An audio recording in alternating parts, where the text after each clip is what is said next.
Rick Mercer is a playwright and an actor and one of the stars of what I happen to think is the most brilliantly funny and original show on television. This hour has 22 minutes. And best of all, from Newfoundland, Rick Mercer is here.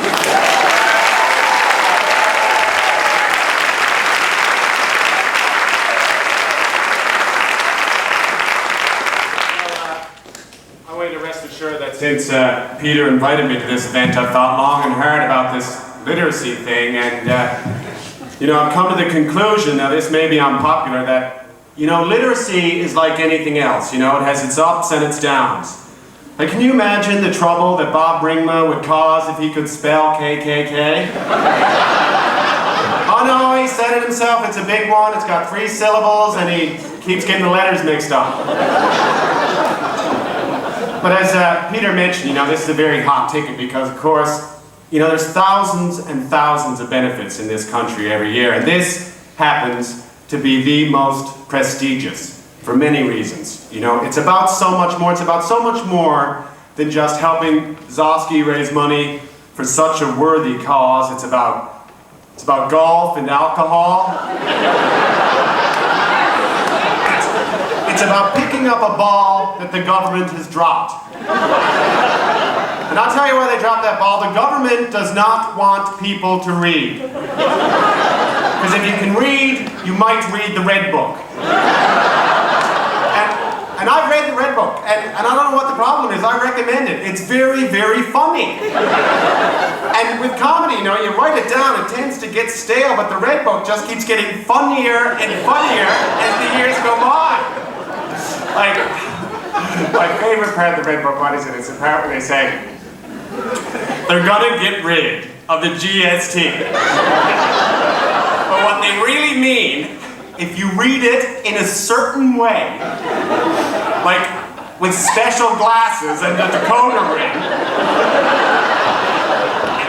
is they're gonna take the GST, add it to the PST, and then slap books with 100% tax increase. Gotcha! Straight from the heart! But I have developed a few ideas on literacy, and if we're going to encourage literacy, we have to start the kids out young, and the problem here is, and it's true, there's no role models.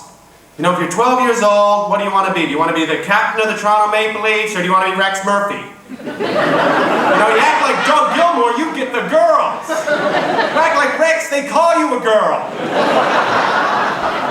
So, they're trying to beat this now by introducing programs, and these are great, where real Canadian published writers go into the schools and they speak to the young students so they can show them what being a writer is like, and now the average student knows what your average Canadian writer is like. Like, oh, that's what a writer's like. They're like squirrels. They store food in their beards.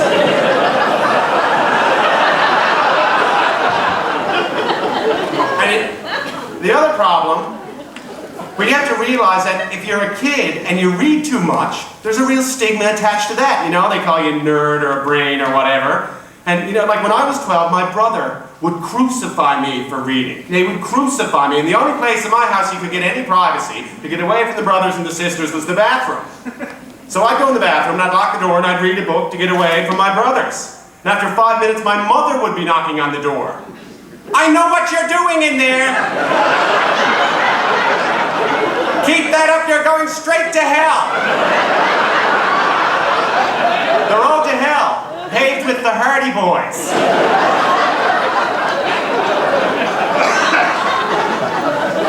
And, the other problem with encouraging young people to read is the curriculum.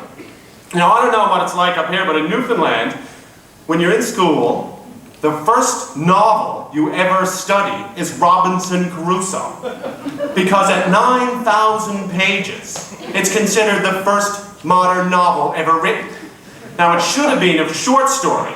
Nothing happens in this book. So you got the boys going, Miss, geez, Miss, I can't read novels, Miss. I can't read, it's really long, nothing's happening. I keep losing my place, Miss, I can't read. And they're right, nothing happens. happens in this book. There's paragraphs that go on for 18 pages. You want to get kids in grade 8 reading? Fear and Loathing in Las Vegas. Sex, drugs, and rock and roll, it's in books. And then the boys are moving to the front of the class and they're saying, Miss, ask me, miss, I read it twice. Oh, I love novels. See, I had a teacher who did something very similar. We were studying poetry. We're like in grade 8. So we're like, oh, geez, sir, not poetry, please, not poetry. So what he did, he let us study song lyrics, you know? And the only problem was he was a baby boomer. And, well, probably a lot of you are baby boomers. But, you know, if you're not a baby boomer, you get used to the fact that you're surrounded by baby boomers and that they run the world. So he'd say, because he was a baby boomer, we could only study songs from his generation. Because, you know, music in the 60s was so much better, class, you know, it said something, it really meant something, you know? Like, Sugar Shack? Now that made people stand up and be counted, sir, eh? And these boots are made for walking. That brought an end to an unjust war. So he'd say, okay, class, we're going to listen to this song now. And remember, we used to listen to this song, and we'd say, put those lighters up high now. This tune goes out to the memory of JFK. And that is another thing. At the risk of offending every single baby boomer on the planet, nobody cares where you were when JFK was shot.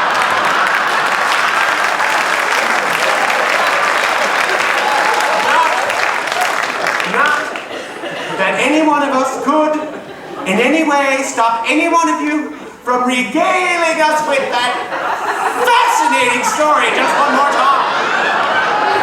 Yeah, we know.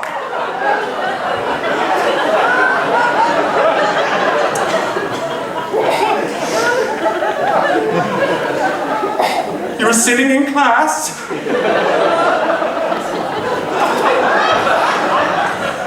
The nun came in. She was crying. She said, the president's been shot, and you got the day off school. Wow! That's amazing! I've only ever heard of a couple of 100 million people on the planet that have ever had the exact same experience. You see, that's why my generation is never going to be like the baby boomers, see? We have no common denominators. There's no great moment that galvanized us as a whole. Okay, we all know where we were when Kurt Cobain died, but it doesn't count. Besides, he shot himself because he couldn't handle being a rock star. Kind of pathetic when you think about it. If he had that much of a problem, he should have moved to Newfoundland. No one would give a shit what he did down there. Mind you, if he went around complaining how hard it was making that $50 million a year, someone probably would have saved him the trouble, shot him anyway. Well, that's my 2 cents, and thank you very much, and remember, together, illiteracy can be beaten, but please, God, not at the expense of television.